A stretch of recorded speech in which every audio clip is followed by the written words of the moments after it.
اگر وہ اسلام قبول کر لیں تو ہدایت پا جائیں گے. آپ نے سورہ بقرہ میں بھی پڑھا نا, پہلے پارے کے آخر میں, وَإِنْ آمَنُوا بِهِ, اگر وہ ایمان لے آئیں اس پر جیسے تم ایمان لائے ہو, فَقَدِ اهْتَدَوْا, تو ہدایت پا جائیں گے. وَإِنْ تَوَلَّوْا, اگر منہ پھیر لے, فَسَيَكْفِيكَهُمُ اللَّهُ, تو اللہ کافی ہے تمہارے لیے. تو بات یہی ہے کہ اگر وہ اسلام قبول کریں گے تو ہدایت پا لیں گے, اور اگر نہ کریں تو وَإِنْ تَوَلَّوْا, اگر منہ پھیر لیں, فَإِنَّمَا, تو بے شک عَلَيْكَ الْبَلَاغُ, آپ کے ذمہ تو صرف پیغام دینا تھا. پیغام دے دیا نا, تو پیغام ضرور دینا. سوچ لے زندگی میں کسی نہ کسی کو کہیں نہ کہیں تو پیغام دیں. ہم میں سے ہر ایک کی ذمہ داری ہے. آج تو اللہ نے آسان کر دیا.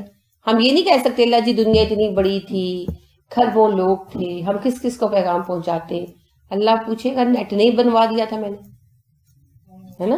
یہ صرف اس لیے نہیں ایجاد ہوا کہ آپ بیٹھ کر آپ, مطلب یہ نہیں کہ میں آپ میں سے کسی کو کہہ رہی ہوں, لیکن جیسے اس کا استعمال ہوتا ہے کہ گندی تصویریں دیکھیں اور گھٹیا فلمیں دیکھیں اور لچر جو ہیں باتیں پتا کریں, یہ اس لیے بنایا گیا کہ اللہ کو بھی پتا تھا دنیا بہت وسیع ہو گئی ہے, یعنی افراد بہت بڑھ گئے ہیں, ہر بندے کو جا کر نہیں کنوے کیا جا سکتا میسج. یہ نہیں ہے کہ کوئی 500 لوگ بستے ہیں ایک علاقے میں, ایک ملک میں جیسے پاکستان کی آبادی 22-23 کروڑ ہے اس وقت.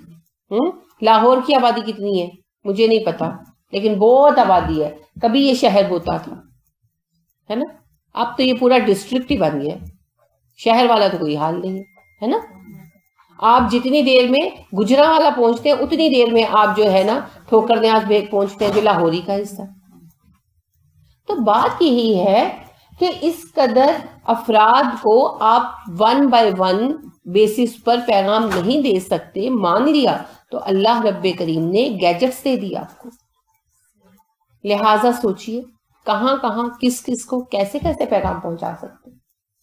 با مقصد زندگی گزاریے, بے مقصد زندگی نہ گزاریے. کچھ پانے کی خواہش ہوگی تو کام بنے گا, ٹھیک ہے. اور پھر کام آہستہ آہستہ ہوتے ہیں. ایک دن میں کوئی ہیرو نہیں بنتا ہوتا. کہ بنتا ہے؟ نہیں بنتا, ٹائم لگتا ہے. آپ دیکھیں نا ایک فوجی کو لیتے ہیں 2 سال ٹرین کرتے ہیں پھر اس کو فوج میں بھیجتے ہیں, پھر آگے فرض کریں کہ اس کو آگے مزید ٹریننگ دینی ہے تو پھر کیا کرتے ہیں, اور زیادہ ٹریننگ دیتے ہیں, اور زیادہ کورسز ہوتے ہیں, پھر ساری عمر سیکھتے ہی رہتے ہیں. اسی طرح ایک بچہ ساری عمر پڑھتا ہے 10 سال بعد جا کر 10ویں پاس کرتا ہے نا. پھر ایم اے اگر کرنا 16 سال لگتے ہیں.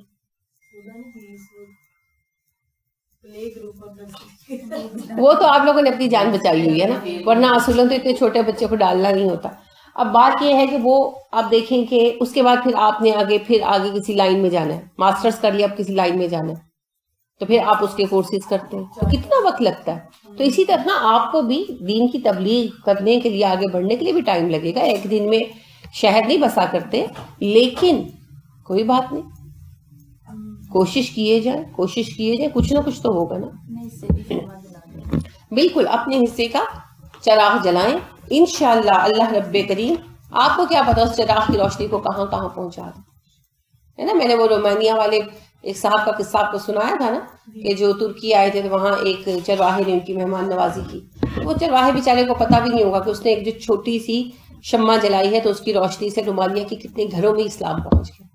تو آپ کو کیا پتا کہاں. میں دیکھ رہی تھی انڈیا کے ایک, یعنی وہ کلپ تھا جو کس نے مجھے بھیجا تھا. ایک صاحب جو ہے ٹیکسی ڈرائیور تھے, تو انہوں نے اپنی, بلکہ ہیں ابھی بھی, اللہ انہیں خوش رکھے اپنے گھر میں اپنے لوگوں میں. تو وہ کہتے ہیں وہ ٹیکسی کے اندر انہوں نے نا آگے ایسے اسکرین سے لگوائی ہوئی ٹی وی اسکرین چھوٹی سی, اور اس کے اوپر مستقل جو ہے نا وہ ذاکر نائک کے اور ان کی ٹیم کے لیکچرز چل رہے ہیں. اور انہوں نے پیچھے بھی ایک خانہ سا بنوایا ہوا ڈگی میں, اور چھت کی طرف بھی, تو اس میں مختلف زبانوں میں قرآن کے ترجمے جو ہے نا وہ رکھے ہوئے. تو وہ پوچھنے لگا, یعنی کہ جو اینکر تھا, کہ بھئی یہ کیوں آپ نے رکھا ہوا ہے. ہو سکتا ہے وہ پیس والوں کا ہی کوئی سلسلہ ہو پوچھنے کا, بھی مجھے نہیں پتا. تو وہ کہنے لگے کہ بھئی میں اس طرح تبلیغ کرتا ہوں, میں غریب آدمی ہوں, ٹیکسی چلاتا ہوں, تو مجھے شوق تھا تبلیغ کا, لیکن میں اپنے کام تو نہیں چھوڑ سکتا, میں نے اپنا گھر بھی چلانا ہے, بیوی بچے ظاہر ہے میرے ہیں. تو میں نے پھر یہ طریقہ اختیار کیا کہ میں یہ لیکچر چلا دیتا ہوں اور ساتھ جو ہے نا یہ رکھ لیتا ہوں, تو جو پیسنجرز بیٹھتے ہیں وہ سنتے رہتے ہیں. تو کئی لوگ مجھ سے لیتے ہیں, تو انہوں نے کہا کہ آپ, یعنی کہ لوگ لیتے ہیں, انہوں نے کہا ہاں بہت لوگ لیتے ہیں. تو کہتے ہیں ریسنٹلی مجھے یہ واقعہ پیش آیا کہ ایک سگنل پہ میں رکا تو ٹریفک سرجنٹ ہوتے ہیں نا، تو کہتے ہیں وہ آگے آیا تو اس کو یہ کہ عجیب لگا نا اسکرین وغیرہ، تو اس نے جھانک کر دیکھا تو اس نے کہا یہ کیا ہے، تو کہتے ہیں میں نے کہا کہ بتایا کہ میں اس طرح تبلیغ کے لیے میں نے رکھا ہوا.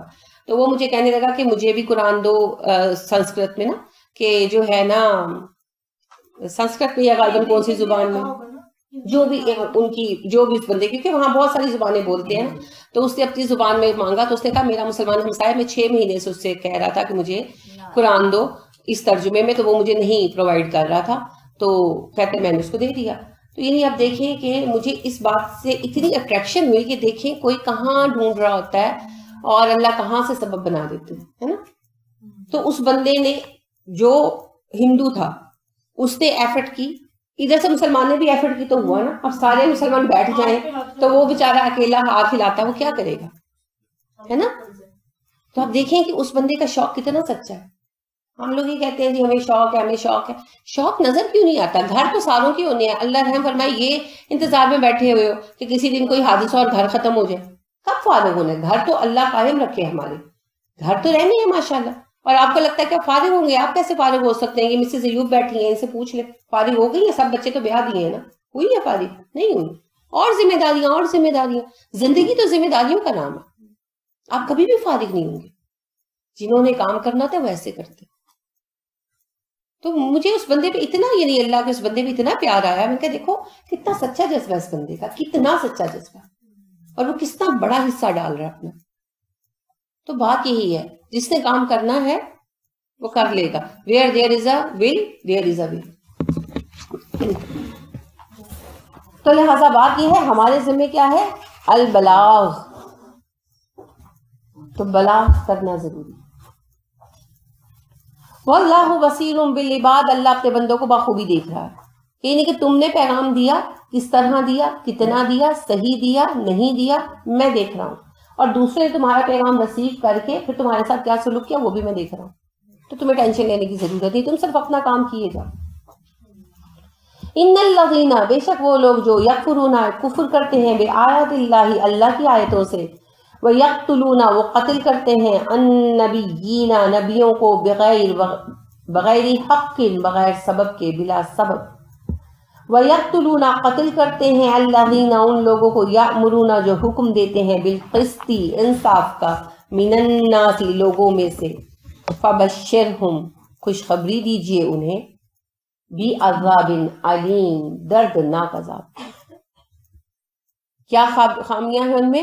اللہ کی آیتوں کا انکار کرتے ہیں. بے شک وہ اپنے آپ کو مسلمان کہیں، اپنا نام محمد علی ہی کیوں نہ رکھ کے بیٹھے، اگر وہ اللہ کی آیتوں پر نہیں چلتے.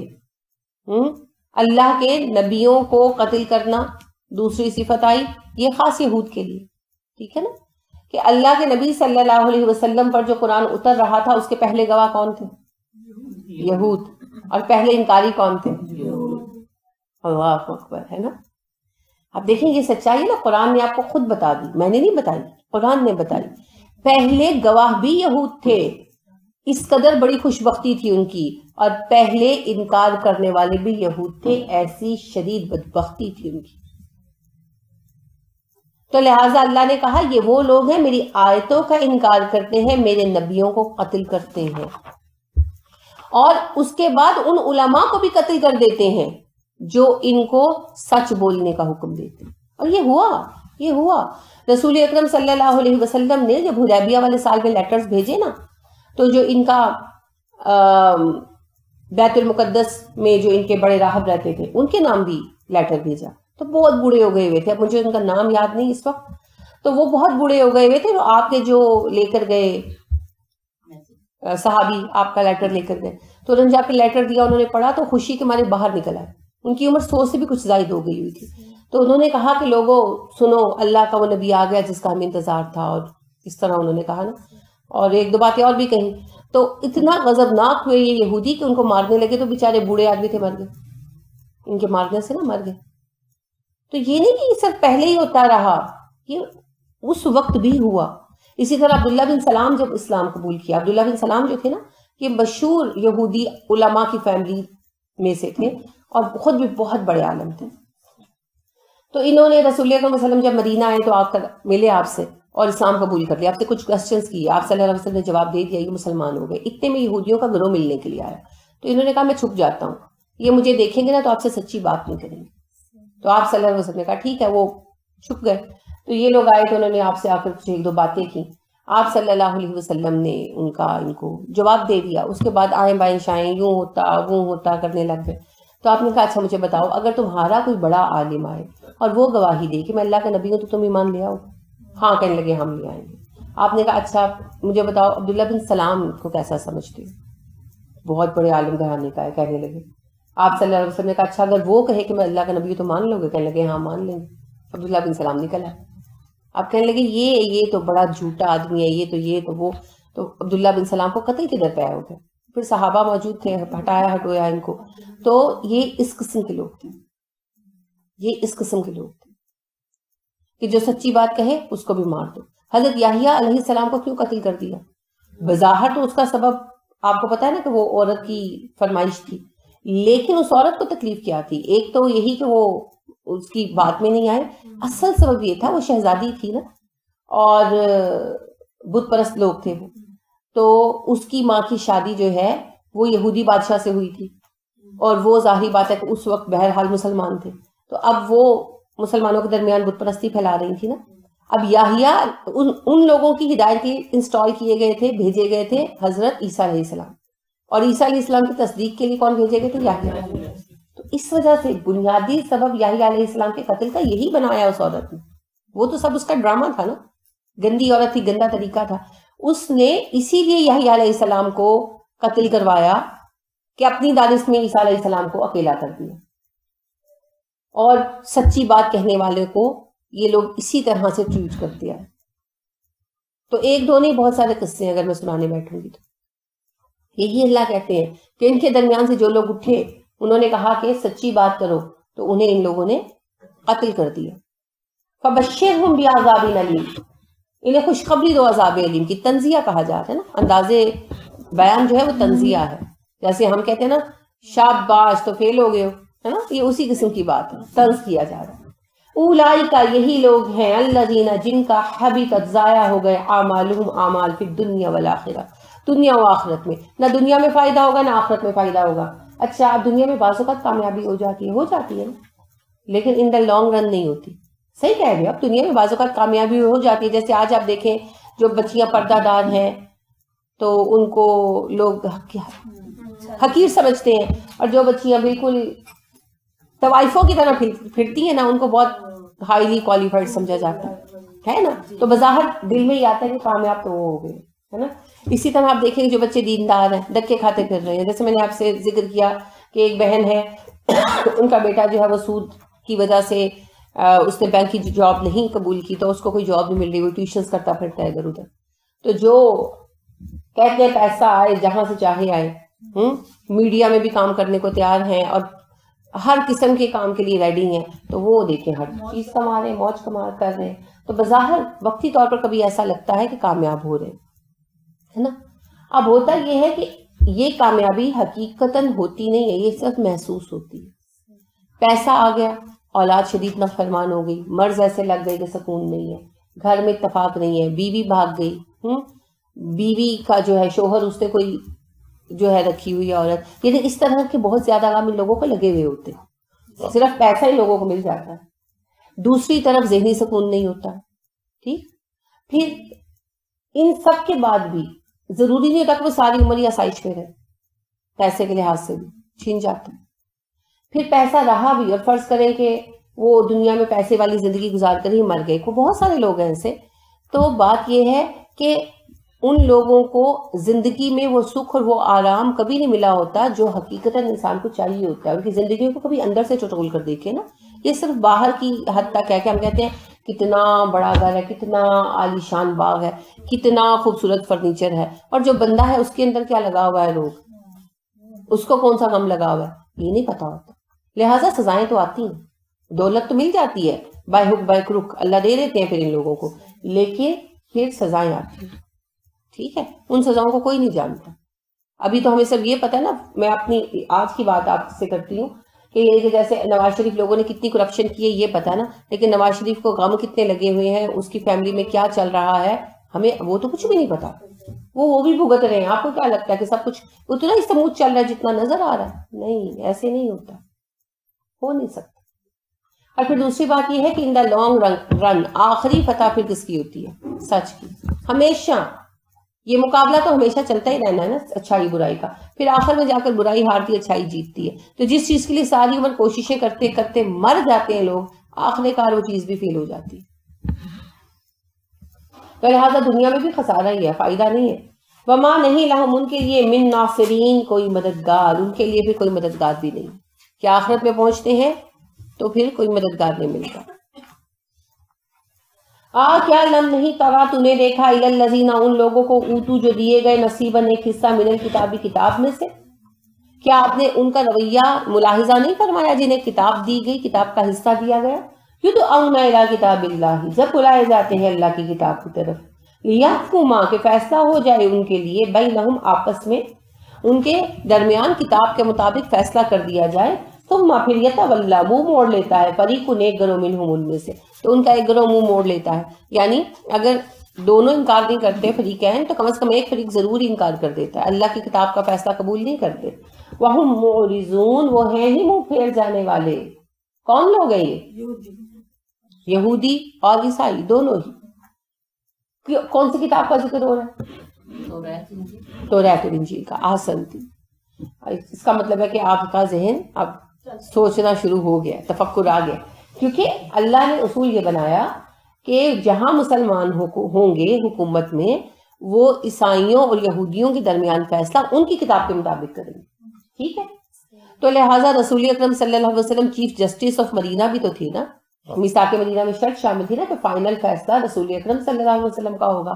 تو آپ یہودیوں اور عیسائیوں کے مقدمات کا فیصلہ توریت اور انجیل کے مطابق کرتے تھے، تو پھر یہ رسول اکرم صلی اللہ علیہ وسلم سے فیصلہ نہیں کرواتے تھے. آئی سمجھ میں؟ اپنے قوانین کے مطابق کراتے تھے جو اپنے بنائے ہوئے تھے. تو آپ صلی اللہ علیہ وسلم سے اس لیے فیصلہ نہیں کراتے تھے. حالانکہ دوسرے جو ان کے اپنے علاقائی قاضی شازی تھے تو وہ تو انہی کی طرح تھے نا، انہی میں سے تھے، تو وہ ان کا حق مار لیتے تھے، ڈنڈی مار لیتے تھے، پیسے کھا جاتے تھے. تو یہ جو ہے اب جس کا حق مارا جا رہا ہوتا تھا وہ تو آ جاتا تھا رسول اکرم صلی اللہ علیہ وسلم کے پاس. اب دوسرے فریق بھاگ جاتے تھے، وہ آپ سے فیصلہ لینا قبول نہیں کرتے تھے، کیونکہ انہیں پتا ہوتا تھا کہ آپ صلی اللہ علیہ وسلم جب فیصلہ کریں گے تو توریت کے مطابق انجیل کے مطابق تو ہمارے خلاف آئے. جیسے آج ہم نہیں چاہتے اسلامی قانون نافذ. میں آپ کو یہ بات حقیقت بتا رہی ہوں، اگر ہماری ملک کی عوام کا 1/3 صرف دل سے اس کے لیے خواہش مند ہو جائے نا تو انشاءاللہ نافذ بھی ہو جائے. دل سے کوئی نہیں چاہتا، وہ مولوی بھی نہیں چاہتے جو بینر اٹھا کے کھڑے ہوتے. یہ میں آپ کو حقیقی بات کہہ رہی ہوں. اگر 100 لوگ کہہ رہے ہوتے ہیں نا کہ اللہ کا قانون نافذ ہو جائے تو ان میں سے سچے 10-20 مشکل نکلیں گے، کیونکہ شریعت نافذ ہوگی نا تو مولویوں کی ووٹروں پر بھی پابندی لگ جائے گی جو انہوں نے مچائی ہوئی ہے. اور یہ جو ان لوگوں نے طوائف الملوکی مچائی ہوئی نا، میڈیا والوں نے افراتفری ڈالی ہوئی ہے نا. لگے یعنی ایک دن اس قدر میرے میاں نیوز سن رہے تھے، کچھ بھی نہیں، وہ صرف نیٹ پہ نیوز سنتے ہیں اور کچھ بھی نہیں، ٹی وی تو الحمدللہ ہے نہیں. تو مجھے بند کر کے باقاعدہ مجھے کہنے لگے میری بات سنو، چاولوں کی کچھ بوریاں کچھ آئل وغیرہ لے کے نا اسٹور کر لیں. میں نے کہا کیوں؟ کہتے جنگ لگنے والی ہے. میں نے کہا یہ تو روز ہی کراتے رہتے ہیں جنگ. بیٹھے میں نے کہا اللہ پہ بھروسہ رکھے، جہاں ساری قوم وہاں ہم بھی. لیکن آپ دیکھیں کتنا پریشان کرتے ہیں نا، ایسے بات کرتے ہیں جیسے آج ہی قیامت آ جائے گی.